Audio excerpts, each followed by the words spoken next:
What's going on, guys? Welcome back to the Good Success Quick Tips. I am Josh Culler, and today with me I've got Jared Stopmeister, who's actually our top salesman for HouseSmart, and he's also the class clown for the entire company, so hopefully he makes you laugh today. So already done. So today he's going to be talking about, obviously, like I said, he is the best salesman for our entire HouseSmart company. His territory is in Northwest Indiana, Chicagoland area, so that's like a hot market for us, and so he handles it very well. So today he's going to talk about what the customer would want. So he's going to put himself, I assume, in the customer's shoes and give us a couple quick tips on that. So Jared, go ahead. Thank you. Again, the question is, what would I want if I were the customer? And sometimes when we're in sales, we tend to think we know what they would want, but we don't either ask those questions or we don't put ourselves in their shoes. So you read the book on customer service and everything you're supposed to do, but I ask the question, well, what do I want? When I go somewhere, when I am on the phone, when I'm doing something at a store, what do I want? What kind of service do I want? So the first thing is, I think I want to talk to somebody. There's nothing worse than getting on the phone and getting the service. Dial 9, yes. Dial 8, yes. Dial 7. Beep boop, beep beep boop. Yeah, all these different things, and it's just never ending. Yeah. And I tend to press 0 like 4 or 5 times to see if I can get somebody. But just talking to someone, I want to get someone on the phone, someone I can talk to, who I can relate to, I can tell the problem to, what I need. In the end, a customer has a need, and so I want to tell them what that need is. The second thing is, I want them not only to answer the phone, but I want them to listen.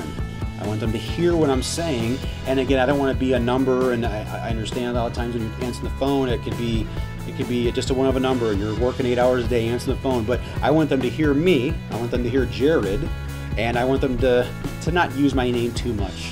Not use Josh all the time. I want them to say, Jared, okay, I got your name, and then frequently maybe use my name, but that way they're listening to Jared, the person. Right. And so I want them to listen to me and hear what I'm saying, hear my problem, and then say, okay, I think I understand. And so they're identifying who I am and what I need. Okay, so those are a couple things I need. The next thing I need, or I would want, is when I'm talking to that person, is that they're knowledgeable.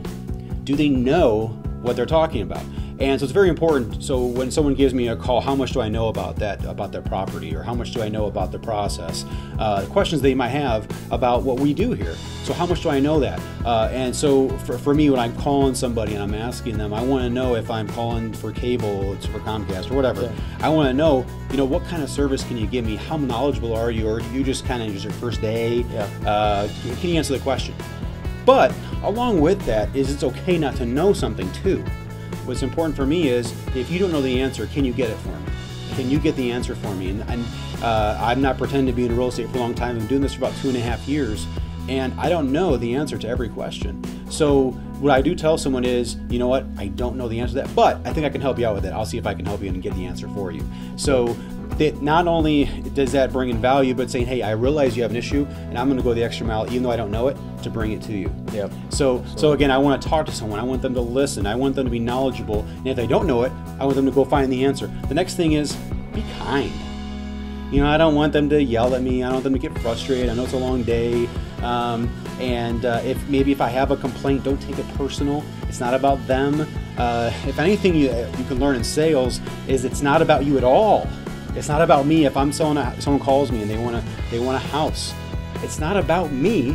It's about them. I don't need to go into detail about things that I've done that day, or things that I'm looking at, or things about the house, whatever that pertain to me.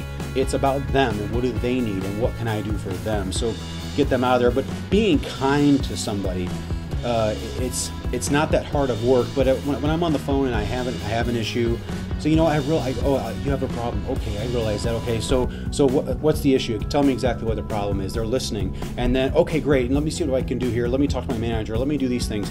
Again, all these type of things where they're being kind and not being upset at me.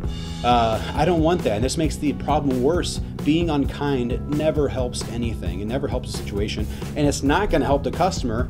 They don't want to have someone who's mean or angry or upset with them. They're going to want to have someone who's kind, understands their problem, and then can help them. So again, I'm repeating myself here, but I want to talk to someone. I want them to listen. I want them to be knowledgeable. I want them to be kind. And lastly, I think they want to have value. I want them to bring something to me that I need. I need that, but it's not just about that per se. Because if you think about it in a job, everyone's paid a certain amount. They get a salary. and in that salary based upon what is accepted, what people think they are supposed to get from that salary. So if you're paid, you get paid what, 250, something like that, $250K, something like that. Some big money, right? Good success pays you up. So if you're making big money, they're expecting to get that big money return, but that's what's expected. They're expecting you to do that. So at what point are you bringing value? You're bringing value what's over and above what you're getting paid. So for me, when I'm calling someone, I'm going to bring me value so that when I see that they're not just doing what they have to do, they're doing it because, I want to help you, the person. So bringing that value add to me is huge, and that's where that separates me. And that's where next time when I call, I want that person, because that person took care of me. I'm building a relationship now, and so I can do that with another buyer. If there's an issue and they see that maybe I don't know the answer, I can help them, or maybe I'm being kind, all these different things. But bringing that value, that extra part, that extra piece, that's over and above what's expected, that's going to make the difference for that salesman and help them. And again, in the end, you want to know what that customer needs and wants. And so ask yourself the question, what do I want if I'm the customer? And that might help you out when you're trying to make the sale and help your customers as well. Awesome stuff. Some great tips for any salesman out there, no matter what product you're selling, I feel like. Absolutely. So that could apply for that, and any customer service rep as well. So great stuff, Jared. Thank you for being on the episode. We'll have you back soon. Absolutely. All right, so that's going to wrap it up for today's quick tip episode. Thank you guys so much for watching. If this helped you and gave you value, make sure you give it a big thumbs up and then subscribe to us or like our Facebook page as well. Thank you guys for watching. We'll catch you on the next one. Thank you.